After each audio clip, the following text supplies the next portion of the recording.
Kwa jina naitwa Adel, almaarufu Adel Forever. Ni marketing manager wa 24/7, lakini ni CEO wa Forever Group.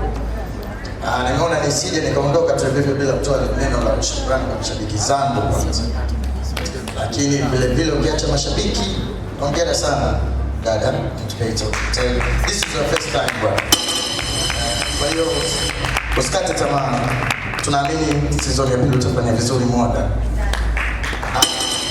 Nitakuwa mtu wa fadhila bila kushukuru familia yangu ambao wamesupport us ya family, lakini ndugu zangu Chiba ambaye ni support yangu, shemeji yangu na ndugu zangu ambao wote hawapo hapa, Nahida, Fatma, Fahad na ndugu zangu wengine wote ambao wamewasili.